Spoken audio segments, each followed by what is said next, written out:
What's up, everybody, and welcome back to episode 10 of the PERMABANTER podcast. I am one half of your beautiful, delicious-looking co-host, Jimmy La Ryan La Figaro.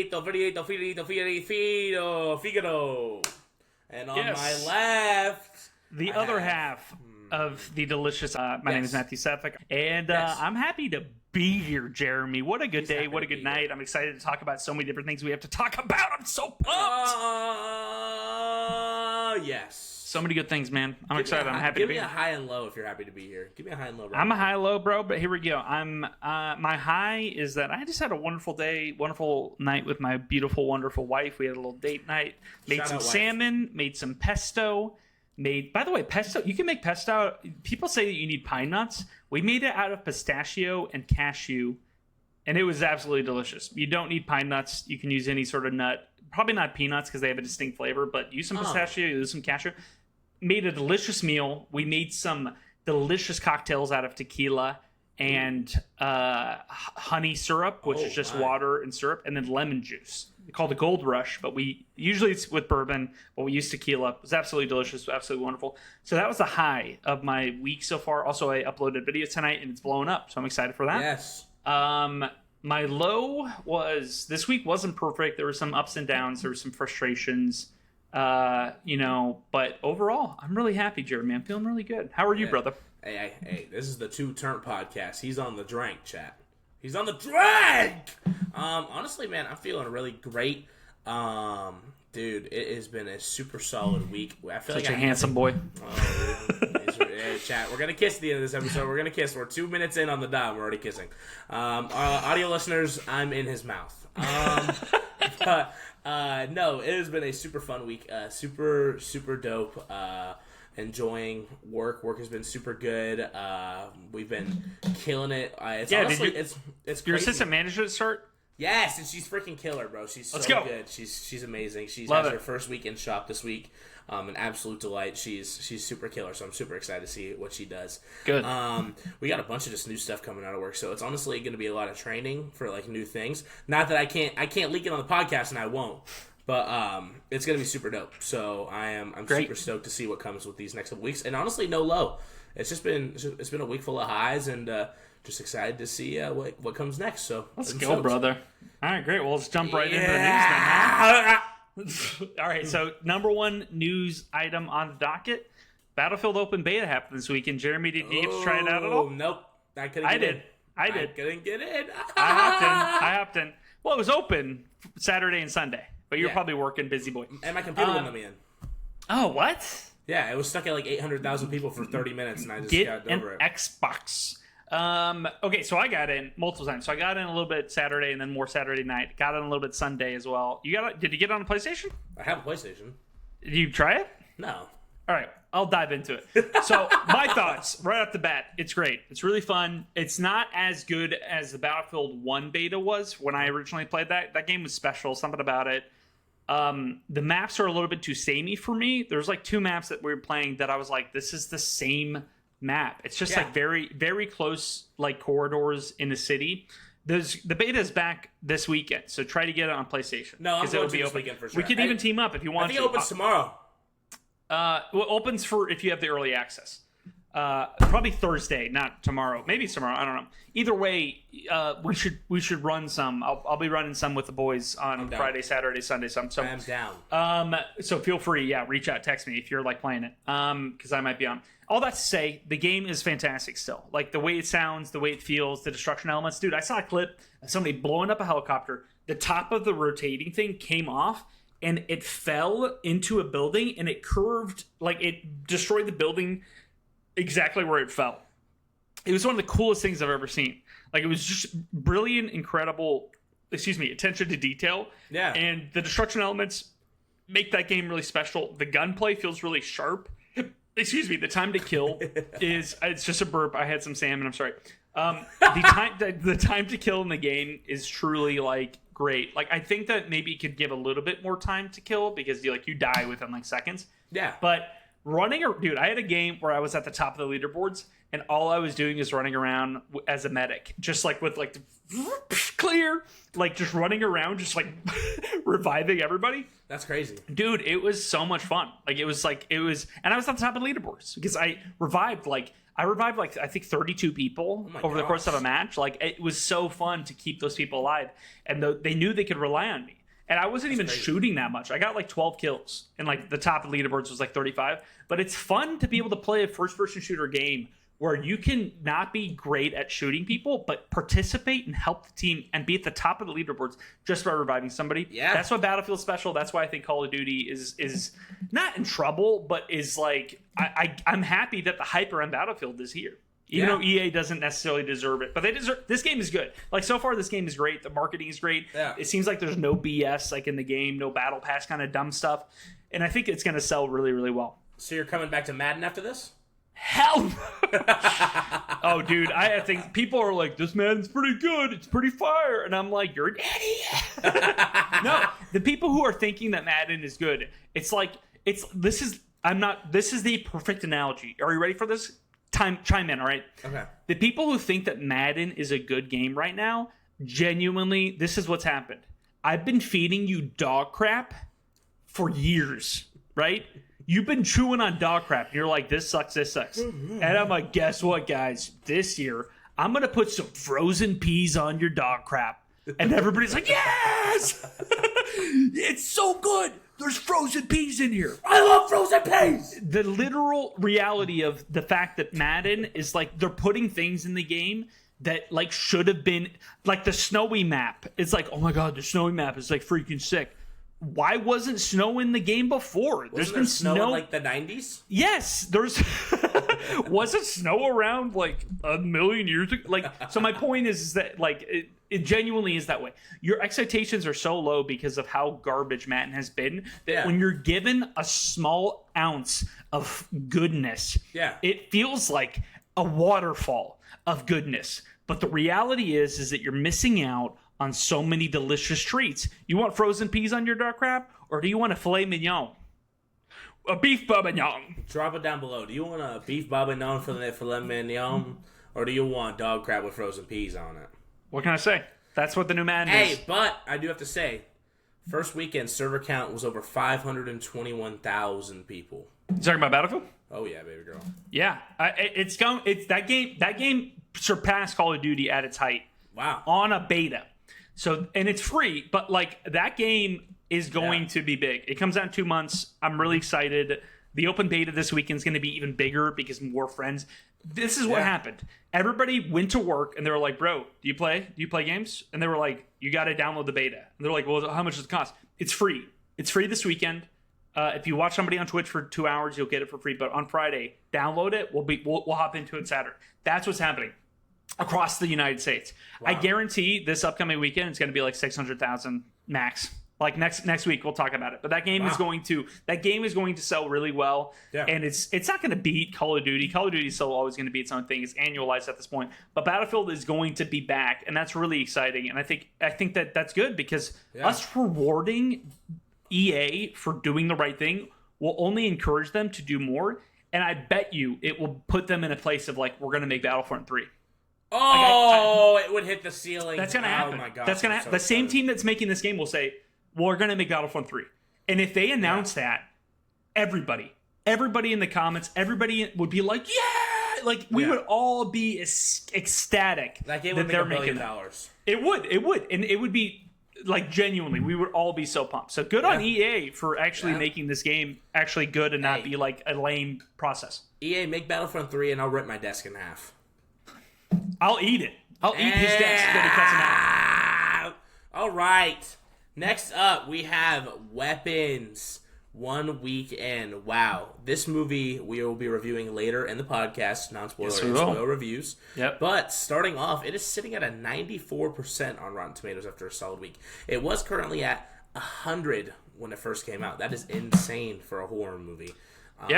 Well done. It's so Zach beautiful Cregger, to see baby. that. Zach Cregger. And it looks like it made roughly about $55.5 million domestic, and then $92 million worldwide on a $38 million budget. That's nuts. That's insane. That's really good for a horror movie that's small budget. Huge shout out to you, Zach. We would love to have you on the podcast. Love you, Zach. You're our weapon. Our sweet whitest kids I know. weapon. You know. Handsome boy. And then lastly, a cool thing that I wanted to bring up is that the director wanted to make a prequel with a certain story of a character, which I think would be interesting. But we'll bring that up in our review later to talk about it later. So it's fun. Yeah, man. Well, what do you got? Well, we'll talk about this. We'll talk about the fact that he is working on and making the next movie. Yes. It's Resident Evil. Evil. Which, I've never seen the movies, but I've played the games. I've played 1. I've played 2. The only one I've actually beaten is Resident Evil 4. The movies all suck. They all are. It's like early 2000s, kind of like underworld kind of energy with like Kate Beckinsale, like female lead protagonist. I don't like just kind of like I don't know the plots of those things. Plus, they made a TV show on Netflix. All right, of course. I haven't seen that stuff. I don't care to see those things. I'm never going to watch those things because they were universally panned by both fans and critics. So all that to say, the fact that he is in charge of making this movie, coming after making 2 really successful horror movies, both are well received and well loved by fans and people like. And considering that this movie, I think, is considered to be even better than Barbarian, that's all really exciting. That gets me really pumped. 1, because it's his 3rd movie, so he has a lot of experience, so he's going to be able to do this well. 2, the lead actor that he's casted in it to be the main guy is actually the drug dealer in Weapons. So that actor is the lead. I saw that, and he's great in the movie. He's hilarious. Yeah. And he's just really good at playing a drug dealer, or playing a drug addict. Sorry, I should say drug addict. He's the lead, and he's charismatic. He's funny, and I've seen some interviews where he's talking about what the movie's going to be, and he talks about how he's obsessed with Resident Evil 1. He's replayed them a billion times, especially Resident Evil 4. Yeah. And 2, the element of the game that makes those so great is this feeling of desperation, where you're running low on supplies, and you need to get from point A to point B to C to D to E, and that's the process of the movie or the show, or sorry, the video game. Yeah. For him in the movie, the fact that his thought process is we're going to recreate that in a way in a movie form is awesome. It's a point A to point C to point Z movie, and that's a really awesome. I love movies that take place over the course of time where you're following a character. Yeah. Like God of War feels that way. That's the similar way that Resident Evil feels, where it's from point A to point B to point C. There's like this whole process of things taking place. Yeah. It's a great way to tell a story. The resource management, where like it's going to show him probably like looking at like his ammo, and he's like, crap, I have 2 12-gauge shotgun bullets left. I don't like, how am I going to survive this? And then the feeling when you're watching a movie like that, when he's like, he finds something, he finds a resource, and the excitement it gives you, that's how it feels in the video game. I think he's going to really nail it because 1, he's a big fan of the series. 2, he's a big gamer in and of itself. And 3, he knows how to make movies. And 4, he's funny. Like Weapons is funny. Barbarian has funny moments. Like and Resident Evil is funny. Like Resident Evil, surprising, believe it or not, actually has like really funny, campy humor throughout the entire series. Yeah, now that I can think of some moments, that's for sure. Resident Evil 4 especially is like really funny. Like there's literally a villain who's like a miniature Napoleon character who calls the main character Mr. Kennedy, and he's like, Mr. Kennedy. Like it's very funny. Like, and so. That's crazy. And there's really, like, there's banter between Leon and Ashley throughout the entire game that's, like, funny, where it's, like, flirty and it's weird, but it's funny. Like, he understands that. Like, Krager gets that. And so I think it's going to be really good, and I'm excited for it. What are your thoughts on the possibility of that? I love Leon Kennedy, bro. Honestly, even if he doesn't do a Resident Evil 4 type of story, I can completely understand. That whole series has so many good characters. I think back, and I love the story of Resident Evil 7, where I can't remember if it's, I don't know who the OG, if it's like Chris, I don't know who it is, but I know when his wife gets taken by that crazy ass family, and it's like you have to find the dad in the garage and the crazy brother. Like, it's so cool seeing that first person experience, because I know all other Resident Evil games are usually over the shoulder, like kind of insane, but I don't know. The one thing that really gets me for Resident Evil is like the scenery, like the setup, the vibe, the music. Like how like, Resident Evil 4, you're in like this haunted little village, and it's like you could feel with every step as you're creeping towards something that's like just like something's either behind you, next to you, like, or you're just like the constant feeling of being watched. So I think especially after watching this project, he's gonna find that certain blend of, like you said, the campy humor, but he's gonna capitalize on what makes Resident Evil not only a creepy thing, but just an amazing story all around. So I think they'll do something super, super dope with it. Love that, dude. Raccoon City is an incredible setting if he goes that way. Resident Evil 4 has an incredible setting if he goes that way. Resident Evil 7 has an incredible setting. Yeah. The family, there's so much he can pull from. I hope he does something with Raccoon City in some regard, but there's so much there that he can pull from, like you're talking about. And you're right. The games the reason those games are so great is not just because of the action or those elements of the ammo. It is the atmosphere. It is the buildup. It is the music. It is the vibe. Yeah. It is the enemy types. So I'm really excited to see what he does. I have full trust. Yeah, I would love Raccoon City, but I also would love like Creepy Village, like creepy something on the side, like I'd be happy with a house. If it shows like the Outbreak, where it's like okay, all this stuff is happening, like scenes from Raccoon City, this, and this setup leads up to just where are we? What are we gonna do? I think he would nail it. Right well, zombies have been done to death.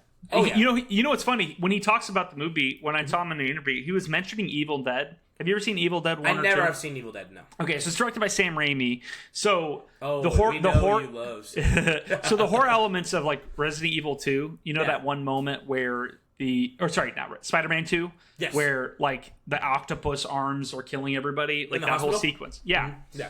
That is Sam Raimi's like background. Like that's where he started. Evil Dead 2 is funny, campy, but it's also a horror movie. And so like he invented a camera method where like it looks like something's following you, like creepily following you, like very fastly. Yeah. And like so he did a lot of fun stuff like that. All this to say, when Zach Cregger's saying, "Oh man, I'm excited to get like my Evil Dead on," that's exciting because that means he understands the sense of humor of Resident Evil, but he also understands like the incredible action components of what made those movies so special. Absolutely. And the campy nature of it and the satisfaction of when he kills a monster in Evil Dead as well as Resident Evil.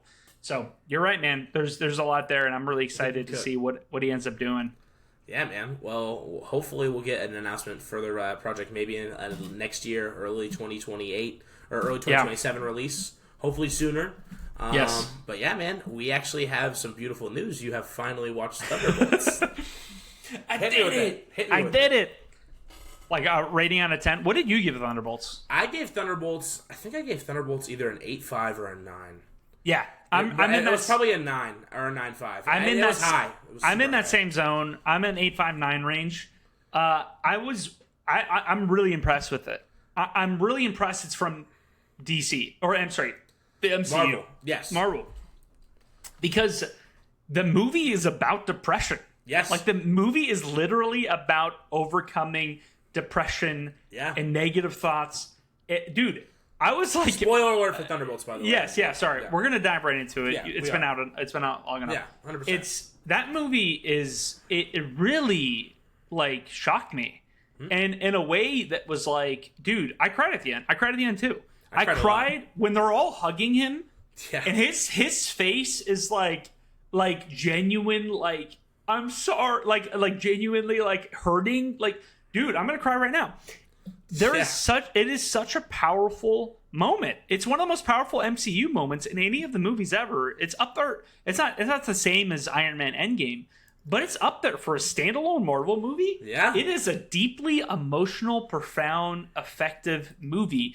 And the fact that they were able to compact that into an MCU movie impressed me. Yeah. Truly. Like really impressed me. And again, it only leads. I haven't seen Captain America Brave New World. Brave New World. I don't give a crap about it. I will watch it at some point before the. But the fact that and Fantastic Four, I'm so high on them. It feels like original MCU, like Marvel. Like it feels like it feels the same way I came out of Doctor Strange or the same way I came out of Ant-Man. Where I was like, that was fun. That was a good movie. Like that gives me so much more hype and excitement for the MCU. It really does. Like, dude, it really does. It does get me really excited. I think the action stuff is a lot of fun at the beginning. I think them all getting set up against each other is really fun. It's a really fun whole sequence. I'm glad that they kill, what's her name? Taskmaster. Yeah, because when it happens, it's like, oh yeah, they kind of had to do that. Like they gotta just like in the theater first night, like on the Thursday night the movie came out. Mm-hmm. My theater, quite literally, as soon as she got shot in the head, they were like, "Oh, for real?" Like they were like, they were all like, "Oh." Like, yeah. I was a little bit, but I was like, I get it. I'd hate to be the one Taskmaster fan in the building and be like, "Are you kidding me?" Like 20 minutes. It's a very into cool the movie. character. Yeah, it's crazy, dude. It's so funny that it's like she's like, "I'm not here for you." That's her only line in the movie, and then it's like, "Oh shoot!" And what's her name doesn't even mourn her. It's like Ghost. The MCU didn't mourn her. They were all just like, "No," but what's her name? The girl who knew her a lot of her life was like, "Eh." Oh, Yelena. Yeah. Yeah. Yelena was like, "Eh." Yeah. What were your thoughts on the movie when you watched it? Man, okay. This movie is in my top 6 MCU movies of all time. It's at my number 6. Yeah. Wow. It is so. Not for me, but... It's so. You said, yeah, F you in your life. Yeah. No, but the scene just from the very beginning where it kind of foreshadows, she just feels empty, and then she jumps off that building, and then everything. Also, the foreshadowing in that scene where she's fighting in the hospital where Bob became Sentry. It's like or the Void. It's just all the foreshadowing and the little stuff is like. Yeah. The comedy hits. Red Guardian is freaking amazing. He's great. Yelena, they're coming for you. They're coming for you. That's great. It is so good. I think Val is a great villain. Yeah. She's so easy to hate.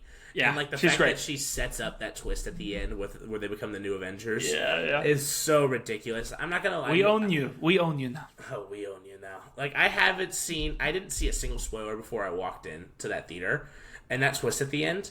Oh, dude, I was like, are you kidding me? And then it showed it, and I was like, he's like, we're on the Wheaties box! We're on the Wheaties box! Yeah. And it's just, everything in that movie hits. Like, it's so cool how they could get me to care about 6 people who I would normally never care about as much. Like, I love Bucky. I think Bucky's great. Love Bucky. I do think the discourse where, in the ending cutscene, where he's like, well, did you talk to Sam? And he's like, no. It's like, I think it's going to set up some real beef between those two and cause a rift. Yeah. But it's just such a solid movie, man. Like everyone was dogging on me for loving it so hard, and I'm like, really? Yeah, dude. And it's just great. I think for a standalone Marvel film, for everything it wanted to give, and everyone was kind of like iffy on the fence about it. Oh, dude! Every time I rewatch that movie, I know I'm gonna get those same feelings because it hits so good. It's really good. One flaw is I wish we got a scene room with all of the other characters. I think that we got John Walker's, and we got Yelena's, and we got Bob's. I would have loved to see Bucky's. I know we've seen Bucky's over the MCU the entire time.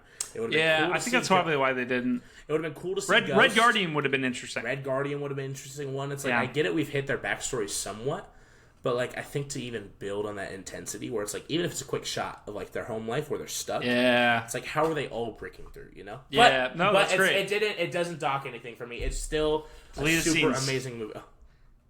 It probably is a deleted scene. No, I agree. I agree with everything you just said. I think that's good criticism. I really had no major like critiques. I think that it's funny. It's interesting. I was talking to my wife. I was talking to Steph about this. Yeah. About it afterwards, and I was like, it's funny how MCU, like anything, this is comic books too, you write yourself into a corner when you make a character who's too powerful. Like Sentry is too powerful, and then there's a whole in the after credits when he's like, oh, there's no Sentry without like the other guy, so and like that's like, okay, great, so that means that he's not going to be able to like immediately destroy Doom like he could if whatever.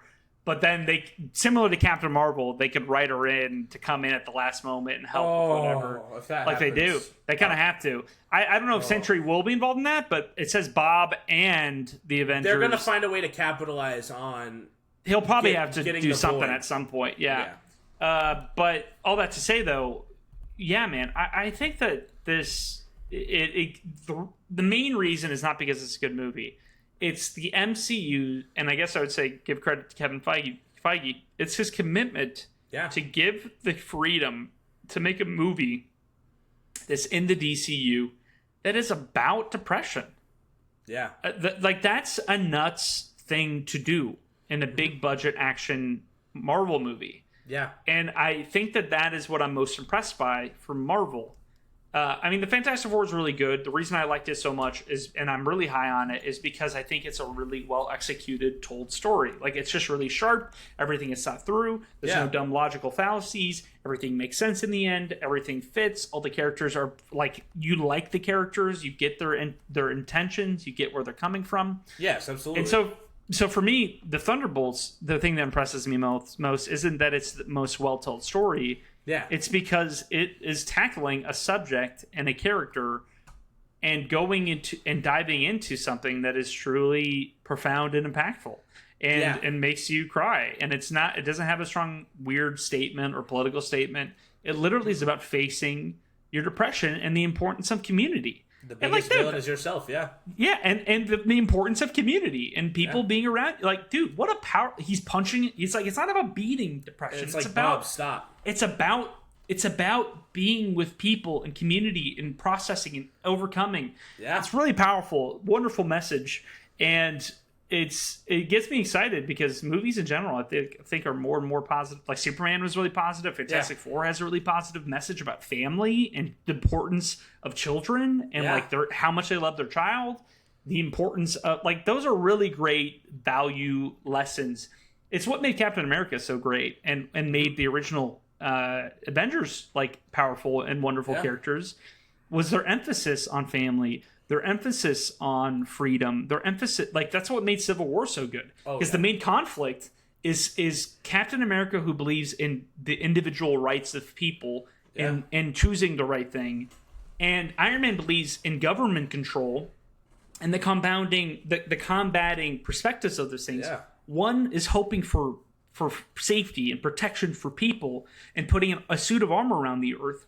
And one believes that we don't do that by giving in to the demands and the desires of government officials. Yeah. But we do that by uniting as human beings together and working toward a common goal.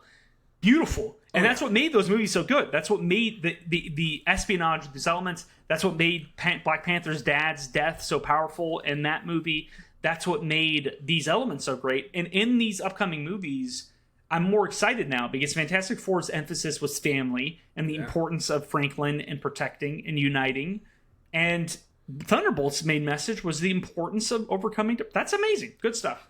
I have 3 things to bring up. And this will not lead us to a tangent, I promise. But isn't it crazy to think that the last 2 Marvel movies we have gotten have not been all big blow up in your face, all big fight scenes, all big stuff? Capitalized on the dialogue, capitalized on the storytelling, great writing. It feels so good to have superhero movies that aren't just always about blowing shit up and or saving a city for whatever the dumb reason is. I mean, Superman is such a hope filled, like heart filled, like it's about who you are is who you choose to be, and like your parents, how they raised you. All those things are really powerful. The importance of that, the importance of family. That's a really wonderful message. I'll also say this. I'm really excited for Brand New Day. And one of the reasons I'm most excited... Here's one of the reasons why I'm most excited about it is because the director is the guy who directed Shang-Chi. Sorry. Yeah, Shang-Chi. Shang-Chi is great. I think the ending is a little bit blah. But it's not bad. It's just blah. But the first... 80%, maybe. Oh, sorry, let me say this: the first 70% to 60% of that movie is fantastic. Specifically, everything that takes place in San Francisco. The bus fight is awesome. The bus fight is incredible. So he knows how to direct action. Guess who we're lacking in the department of action with Spider-Man? We are lacking. The 3 movies don't have incredible action. The best sequence in all the movies, in my opinion, are the ones where he's fighting Doctor Strange, he's fighting Mysterio, or when Spider-Man's getting beaten up by Mysterio. Yeah. And the first one, I can't even think of a good action sequence. There isn't any. So, all this to say, kind of lame.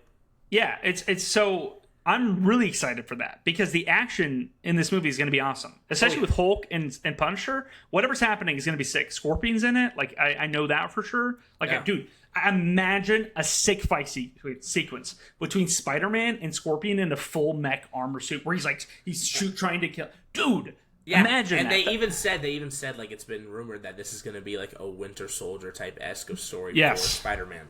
So I'm super duper stoked for that. I think it's going to be sick. Yeah, and I hope it's a return to Hulk. I hope it's a return to awesome Hulk. It should. Apparently, it's a half son. Stupid. I just heard about. I just found that out. I was like, that's dumb. He has like a son. Apparently, like Scar. Are you talking about Scar? Yeah, maybe. I don't know.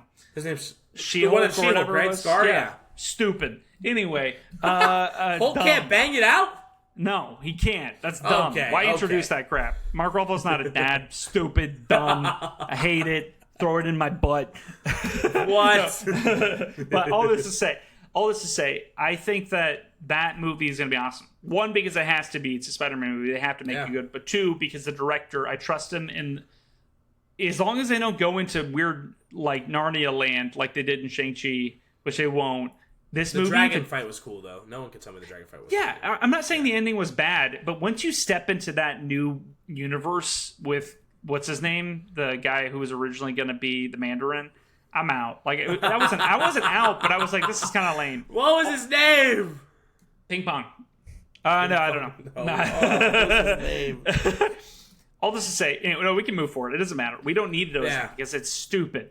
But yeah, I think that I think that this new movie, I'm excited. I'm back in the MCU. I'm excited about it. The cutscenes, you kind of get what I'm saying though, or it kind of took Franklin, and it looks like they're going after Franklin with the ship. Yes. Well, what's funny to me is that, like, you guys were talking about, you said that to me, and Johnny Mandy talked about how important that was to me, and I was like, oh yeah, no, that makes sense. Like, they're in the universe, got it.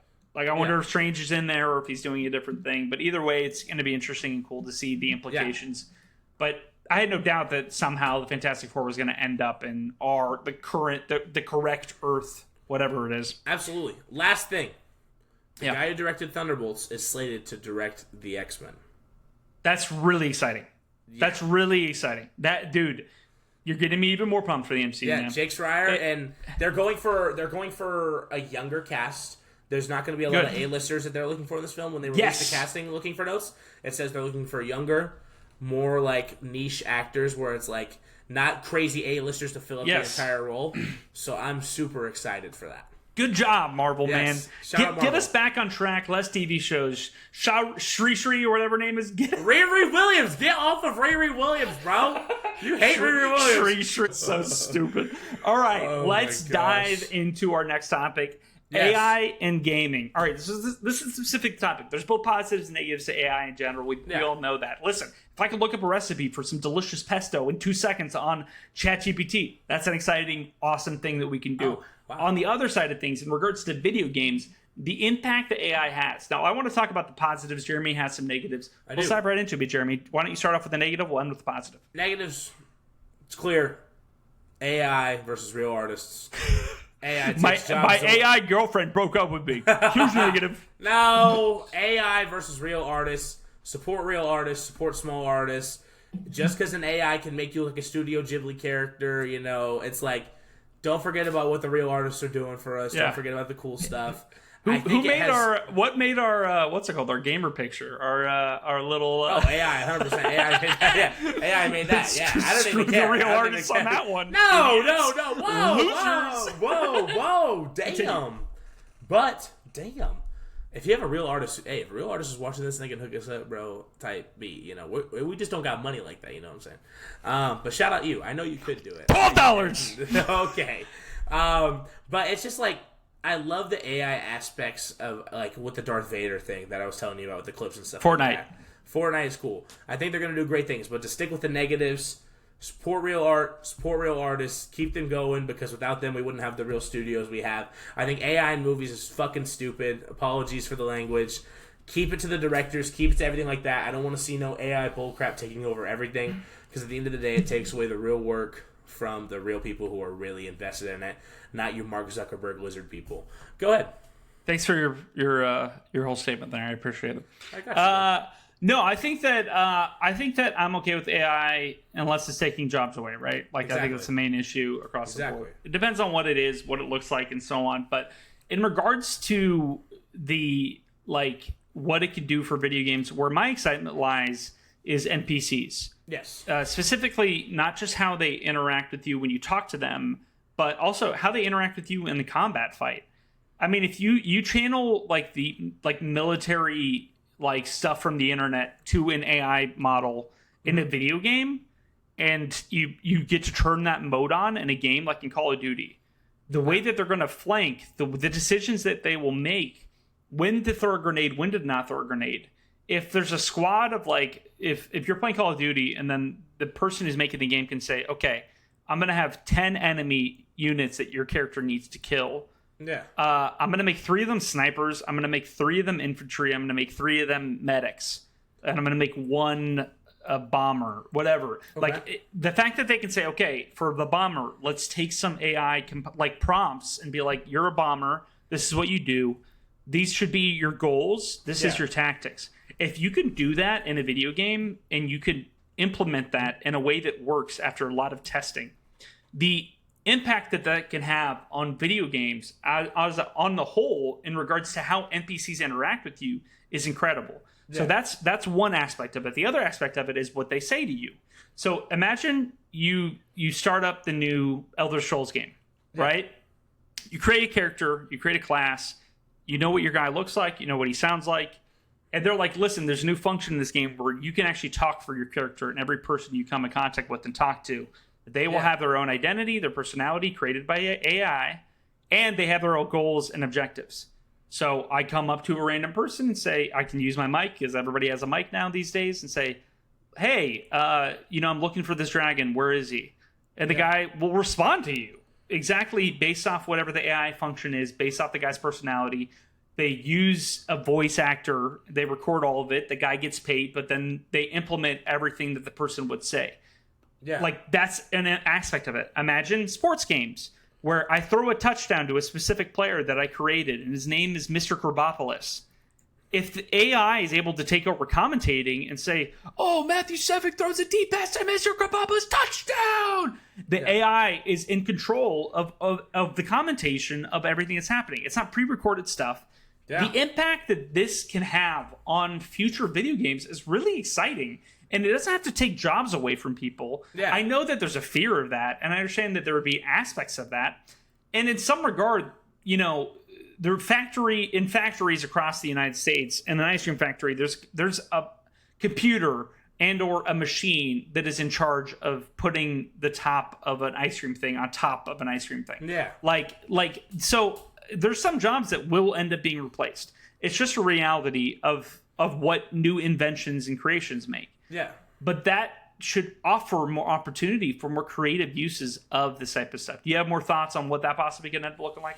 I think when we think about those things happening in real time and real stuff like that, it'll push the game devs to want to make better stuff. It'll push the game devs to feel like they have the opportunity to push the limits and make more boundaries and stuff like that. And I would love to see that in a progressive light, instead of it just being like, all right, yep, this AI just did all this and this, and this. Yeah, and you're fired. Like, I'm much more of it's like a team etiquette. Yes, we have a whole team of people who can come together and program this to work to make sure it works well, instead of just being like, all right, give it to this funky chat GPT program and do it all by yourself.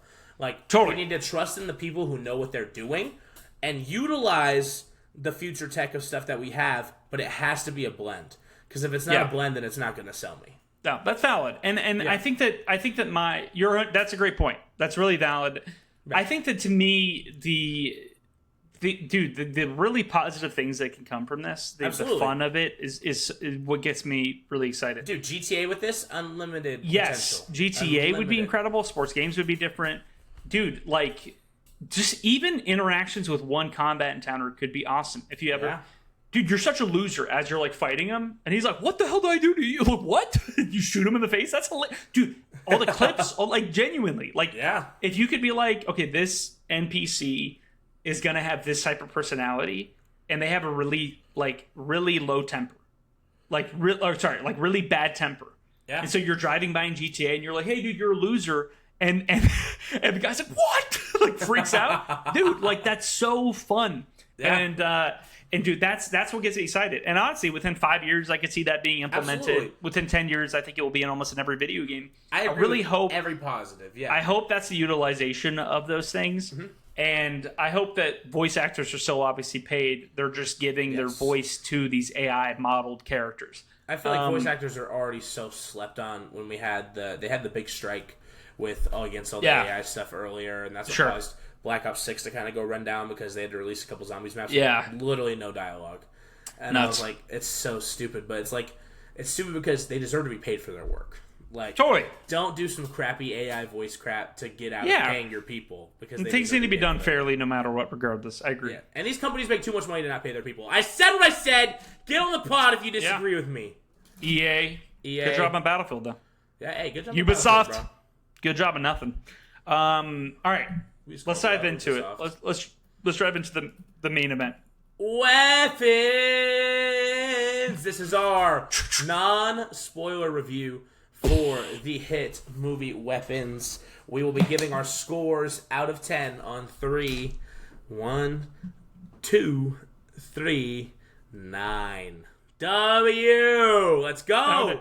Both nines. Me and Jeremy agree. It's a 9. Hit me with it. Hit me with your feels. You just saw it today, so you got the freshness of it. It's great. It's really good. It's really funny, which I love. Like, I was laughing the whole end of the movie.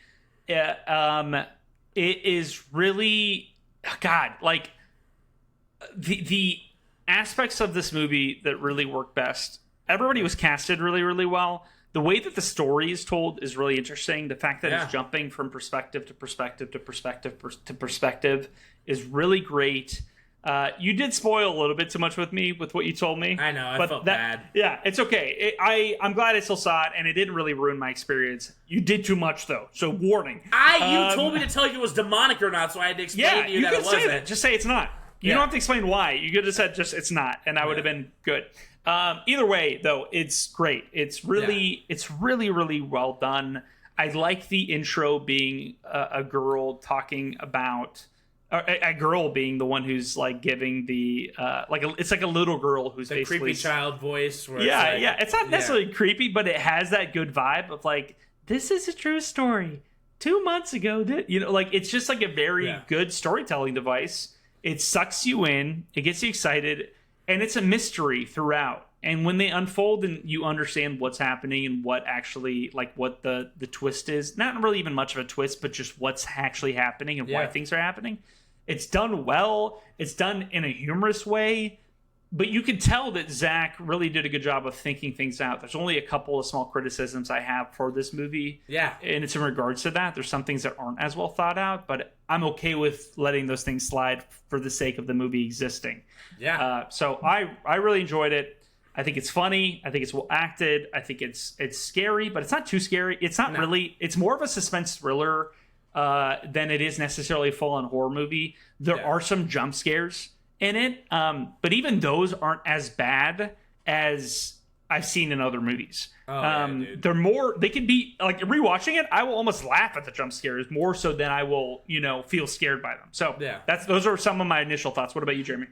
For me, this movie felt like a giant ball of yarn that I was so excited to unravel throughout the movie. It's like every single question I had immediately answered itself 2 minutes later. Like, it left no open plot holes for me. I'd say except for the ending, which we'll dive into in spoilers. But I do think that it did a really great way of utilizing the camera work to, like, dive even more into the suspense of the sound and the suspense of, like, what's happening. It's like you're not just looking at one character during that shot. You're looking at everything else happening around it, because there's no spoilers, but there's certain callbacks to certain things. So you see things from a different person's perspective, different point of view, and it just all leads into itself. And it seems like, from me just explaining that, it sounds like, holy shit, that is so much to pay attention to. But as you're going through the ball of yarn that you're unraveling, it is just lining itself up perfectly to where you're like, dang, like, you can just sit back and enjoy this film without having to overthink every single thing, because it just solves it for you. Yeah. So you're cooking. Yeah, it's so cool and so refreshing to see a movie like this, because I love suspense thriller. I completely got a different vibe of this from the trailer, a completely different vibe of this from the other thing. I thought it was going to be a jump scare mess. I thought it was going to be insane. Because realistically, in all honesty, I'm not great with those types of horror movies. Just not a big fan. Not a big fan of, like, the crazy gory movies like Terrifier, stuff like that, Final Destination. Yeah. I just don't see a point in it. But if you can hook me on a great story with characters that I enjoy watching on my screen, and just with a story that'll not only get me through to the end, but also get me excited for a rewatch, and even another rewatch after that, you've sold me. You've sold me 100%. 100%. Yes. Well done. Well articulated. I agree.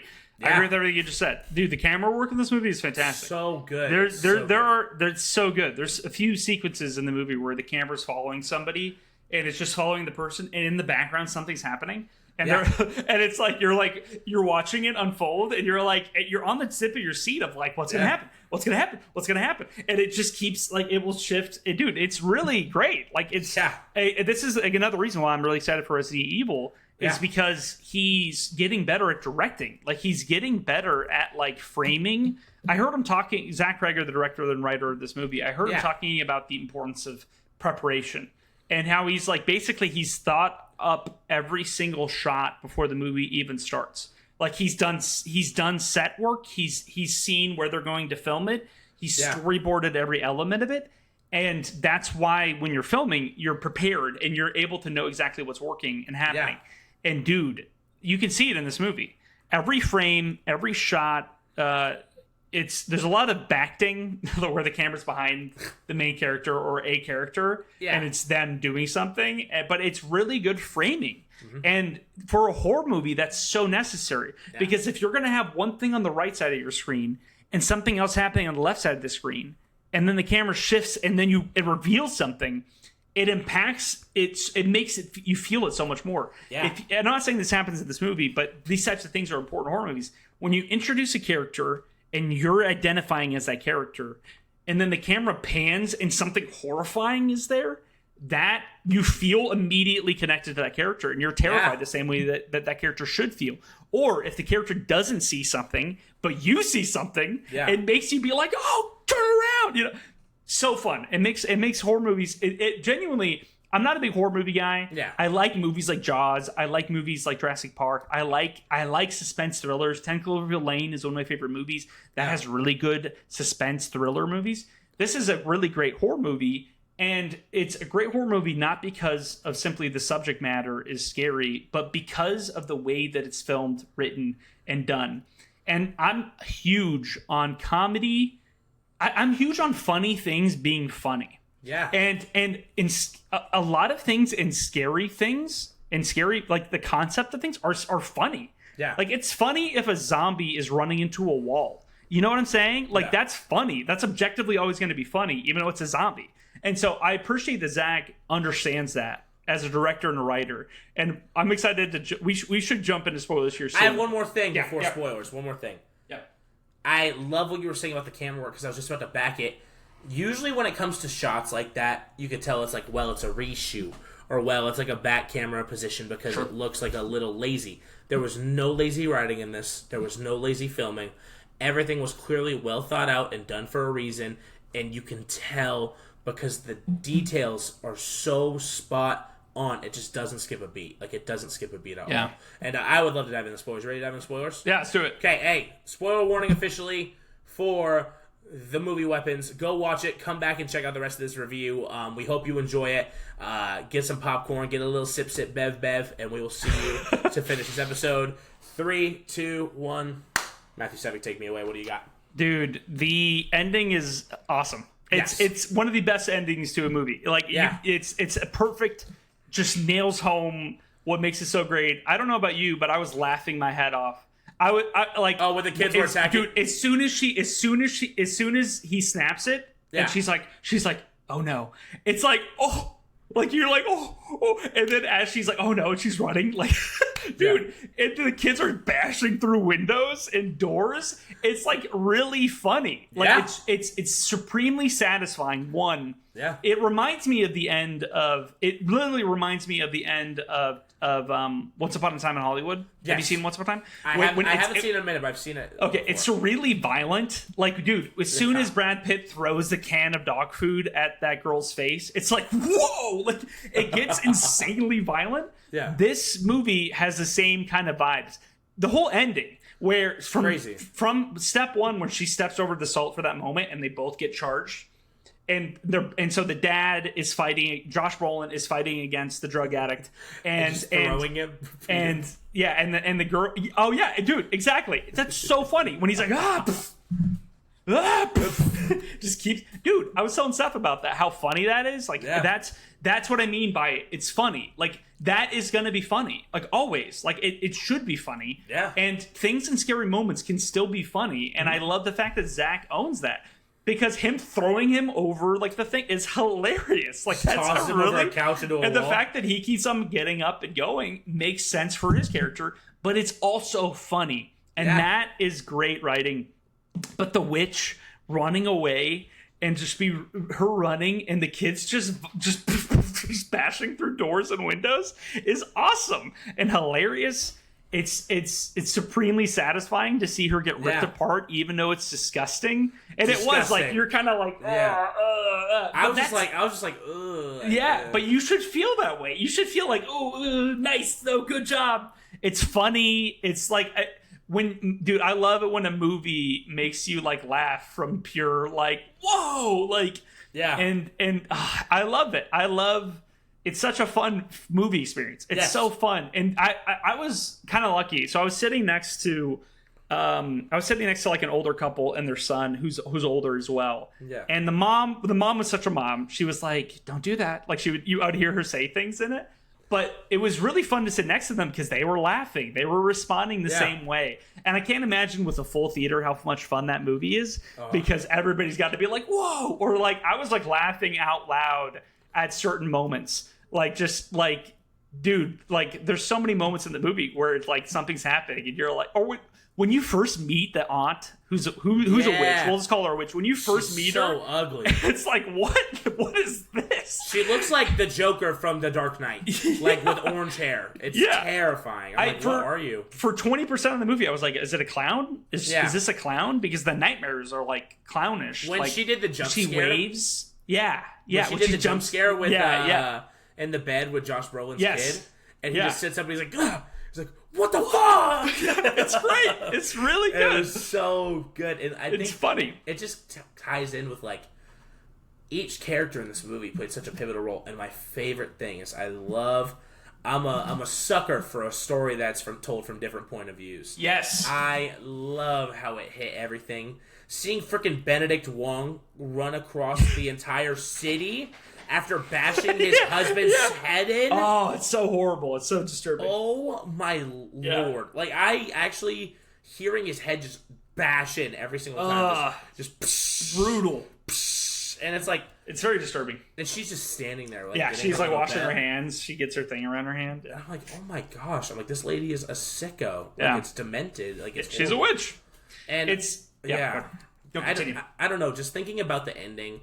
The one thing that rubbed me is, like, I get it where it's like, some of the kids are talking now. Like, I hated that was the last second of dialogue. Like, I wanted a little, like, give me a little more. Like, even if she didn't say that, even if she would have said it's been a year, things have been changing, and, like, who knows what could, like, something like to even set it up, but the fact she's like, some of the kids are talking now. I'm like, I don't care. Like, that's great, the kids are talking now, but it doesn't show me any, like, time jump or any of that. I'm okay with that. I'm okay with it being not a hope-filled ending. Like, don't say anything. That's like my thing. Is like it could just no. I think that one, it gives you some hope that some of the kids start talking again. Yeah. Two, it's really sad. Dude, Alex, the kid actor is fantastic. They sent him to live with another aunt. No, I know. Who's also a witch now. He's fantastic. Like the acting across the board is really great. Yeah. He is really great. Like, he's really good. The emotion, dude, his whole entire storyline where you learn about what happened when the parents are stabbing themselves in the face with a fork. That was one of the most disturbing things I've ever seen. It's really hard to watch. But his acting is fantastic. That kid has a future in Hollywood. Dude, he's already been casted in like 3 more movies. Right, he's really good. He's really phenomenal in it. Just the raw emotion of like all of it, and the fact that it ends with him hugging his parents, like that's the last you see of him. Yeah, it's really sad. Imagine you're going to be disturbed the rest of your life. Yeah, but I'll say that I'll talk a little bit about critiques. Yeah, keep going. So my critiques are the pacing could have been a little bit better, in my opinion. I think everything makes sense, but some shots are just longer than they probably needed to be. Like, I don't feel like this movie needed to be 2 hours and 5 minutes long. I feel like it could have been an hour and 45 minutes long. And so that means just cutting down a little bit of certain sequences. Yeah. So that was one of my critiques. The other critique is that plot-wise, thought process-wise, writing-wise, you're telling me that Alex is the only kid that's left, And the best the guys do is like, oh, okay, this guy had a seizure and the mom is nowhere to be found. And like this aunt who is obviously crazy and crazy looking and all of those things. Like why didn't Benedict Wong's character ever talk to Alex's parents? Why is this the first time that's happened? That makes zero sense. That's my only thing in this whole entire thing where I'm like, that is stupid, but I will let it go. One thing I can give to that is, like, you know how you call things like timepieces? Like how, oh, this is clearly set in the 60s. Oh, this is clearly set. For me, this movie is clearly set in, like, a town where nothing bad really happens.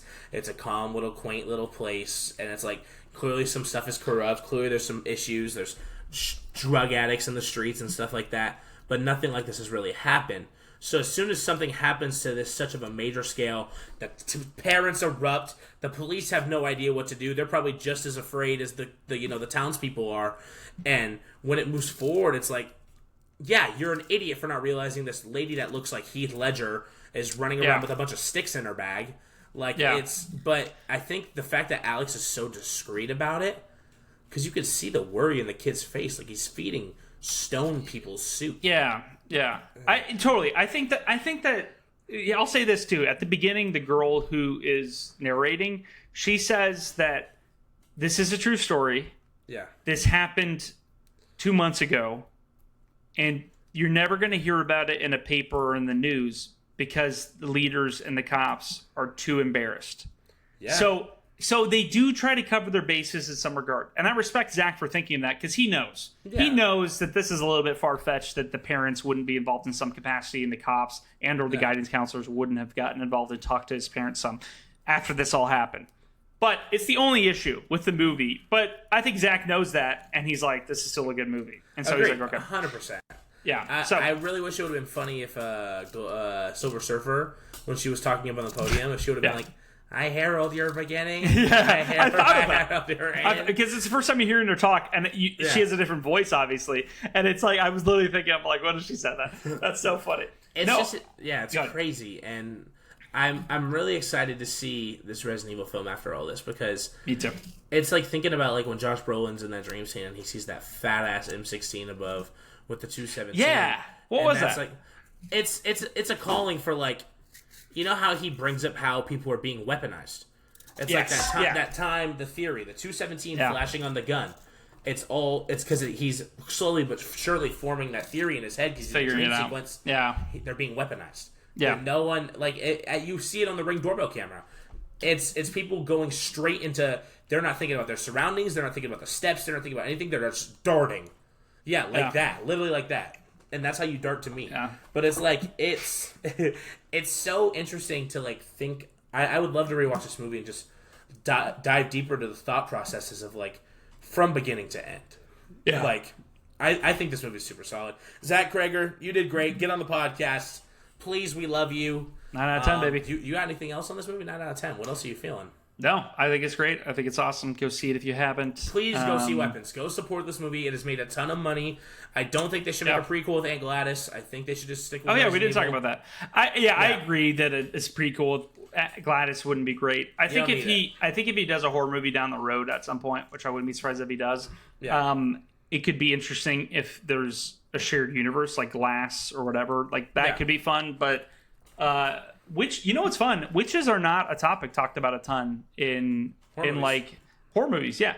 It's funny because I just played, like, Baldur's Gate 3 has a witch in it, and it's very similar to that. But, like, the story of Hansel and Gretel is, like, terrifying. It's about this witch who literally entices kids in, feeds them a bunch of delicious foods, and then tries to eat them. It's a brilliant, like, witches are an interesting topic, and it's great. It's, like, a really good, like, oh, great, we have a horror movie about a witch. Like, that's a really fun, and the way it's framed, the fact that you didn't know it was a witch, the fact that, like, it's really good. The concept of, like, the twig thing, dude, the feeling I felt when that kid snaps it and she's like, oh no, and she starts running is what. And then, dude, there's that moment where it cuts to the guy who's mowing the lawn and he's like, what's happening? She runs by, And then and 14 kids. It's really great. It's so stupid that it's so great. It's fun. It's fun. It's like it's a really fun, and I respect the crap of it. Do you think it would have been crazier if she was eating the kids? No. I like the fact that she's sucking their energy to stay alive. Yeah, I think that's really good. I think it's interesting and good. I was reading some takes on that. And I was divided. I also agree with the soul thing. I think it's cool. Others, yeah. Oh, it's really horrible too that the parents are like now eating soup the rest of their lives. Like it's really gross. But whatever. That's more power to you. It ends darkly. Great writing. Yeah, I respect the commitment to it. All right, let's wrap up. What are we watching? What are we playing, Jeremy? Right now, I haven't been playing much video games. Actually, I have. That new Fortnite season is kind of crazy. I played a couple of the games with a couple of the boys. I hate it, though. All the sweats are on. I can't do anything. So I don't play it. So ridiculous. That's like my least favorite thing. But that Blitz mode is hella fun. The quick, like easy 5-minute matches where it's like drop in and just go rapid fire is a lot of fun. That's been cool. I've been playing a lot of Magic. They just announced the Avatar: The Last Airbender set that's coming out. Nerd! Yeah, I already see it in your lips. I knew you were going to say. But that's been a lot of fun. What else have I been playing? Honestly, I just haven't really had time for much else, but I am excited to hop in that Battlefield beta. That is going to be a lot of fun this week. And what I've been watching, I have been slowly but surely rewatching all the old DC movies. Just trying to catch up. I just finished rewatching Man of Steel. And that movie's just so... After watching David Good action, bad movie. After watching David Cornsweat's movie, I just like piecing them both together in my head. Why are you watching DC garbage? Woof. I don't know. I just watch the animated stuff and be done. That's true. And then besides that, I've been watching The Summer I Turned Pretty with my lady because that show is really popular and it got me really hooked. And Team loser. Conrad, you're a loser. You watch Japanese cooking shows. It's Korean. What do you play? It was great. What do you play? Dude, I've been playing Abiotic Factor with my friend Greg. Dude, that game is really Who's great. Greg? Greg Lou. This Greg guy I keep talking about. You're cheating on me. Okay, so dude, it's really great. I really recommend. It's like a survival game. It's really fantastic. Like Greg, Abiotic Factor is really good. It's really, really fun. It's funny. It reminds me of Time Splitters. Here's one of my favorite things about it. I don't care if you played it or not. So you're in a lab, right? You're a lab and you're a scientist, and you are trying to, like, basically the lab has gone on shutdown and it's been overrun and like bad things have happened. Labs dealing with like multi-dimensional things where there's like aliens and there's guys and there's people, whatever. So as you progress through the game, it's a survival game, right? So you have to sleep, poop, drink, water, eat food. You can cook food. You can have storage. You have to build stuff. You gather items. You gather resources. All those things. Similar to like 7 Days to Die or like Grounded or games like that. So it's like that, but you're scientists all in this laboratory. What's fun is that the world keeps opening up in different areas, different factors of the world opens up. You get a key. You invent a new item that you need to get through from one area to another area. Yeah. Things like that. It's awesome. I love it. There's a constant sense of exploration and progression and discovery, which is so important for a video game. And this game nails it. It's really good. But here's my favorite aspect of it. You can sense the story, like part of the humor of the game is just like this kind of surreal, funny humor. And it reminds me of Time Splitters. If you play Time Splitters 1 or 2 or 3, there's a sense of humor in those games that's very distinct and funny. Yeah. One of the funny things in this game is, this is one aspect of it. There's a guy who's on all fours who crawls around and he comes up to you and he just yells out random, like, workday dumb things like a dad would say. Like, it's time for, like, I'm ready to go hit happy hour. What do you say we hit the parking lot? Like random, like, funny, goofy things like that. No, Jojo. Like, seriously, there's a character who just, and you could feed him. And if you feed him food, he'll drop you items. Like, here's a stapler. Here's some random metal parts I found. So that's the sense of humor in the game. It's kind of goofy, stuff like that. You talk to other scientists who are hiding, and they'll like be goofy, and their voice acting's funny. Anyway, that reminded me of Time Splitters, and I was like, I guarantee in this game they're going to be zombies, and there's only been aliens, and there's aliens in Time Splitters, so there's random people in Time Splitters, and I was like, there's going to be zombies, and believe it or not, there's a sector of the world where it's called like Herman Knowles or something like that, and we start checking it out, and then. We read this email and it's like zombies. It's like, And then there's 2 zombies come up behind you, and they're one-hit headshots. And then you go through a portal that's a city that was taken over by zombies. And you're just in one building, but there's a bunch of zombies. Like, dude, that kind of stuff is really fun and exciting. And I called it, and the game is just really well done. So Abiotic Factor, absolutely fantastic. Highly recommend it to everybody. It's slow to start, but get into it. Stick with it. Yes. It's really good. Watching, you kind of know everything I've been watching. I watched Thunderbolts. I watched this. Yeah. I finished The Bear. Nice. I like the ending of this new season. I think this was a good season. I'd give it like an 8 out of 10 because there's like 3 really weak episodes, but then there's 7 really good episodes. And the finale is really good. I like the setup. I like what they're doing. But yeah, that's pretty much it. Yeah, Greg, also we love you, friend of the pod. Get on the podcast, Greg. You've been saving that one. All right. Matthew, where can they find you, my friend? You've been blowing up. Let's hear it. Matt's Foodie Eats, baby boys and girls. If you want to follow me, if you want to support me, obviously subscribe to this. Obviously follow us on all social medias at the PermaBanterPod podcast. We're committed for the long haul, baby boys. We are. But also follow me at Matt's Foodie Eats on Instagram, TikTok, and YouTube. Yeah. Specifically TikTok, though. That one's blowing up. Follow me on Instagram, though. I need more love on Instagram. But either way, these videos are blowing up, and I'm really excited and proud of the stuff that I'm doing. And it's really great. I'm proud of you, man. #1 food reviewer I know. He's the GOAT. He's going to keep cooking. He's going to keep getting there. You can find me here, Permabanter Podcast, on TikTok, on Instagram, on Spotify, on YouTube. Please subscribe to the YouTube. We're trying to push this thing forward and get this thing moving and grooving. Tell your friends. Tell your friends. We're 10 episodes deep. We're committed. We're excited. Every Thursday upload. Haven't missed one. And yeah, we love you guys so much. The first 10 down. The next 10 get started next Thursday, baby. We freaking love you guys. Have an amazing week. And we'll see you in the next one. Ah!